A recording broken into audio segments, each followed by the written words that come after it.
Biz Kosonsoy tumani Guzar mevqeisida joylashgan Karima Mo'minova oila xonadonlariga kelganmiz.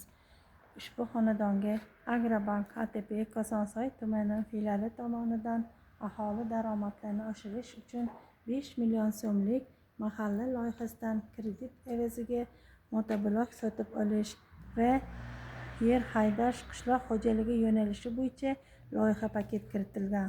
Ushbu xonadon yer haydash, qishloq xo'jaligi mehnatlarini faoliyati bilan shug'ullanadi hamda aholini daromadlik mehnat bilan band qilingan.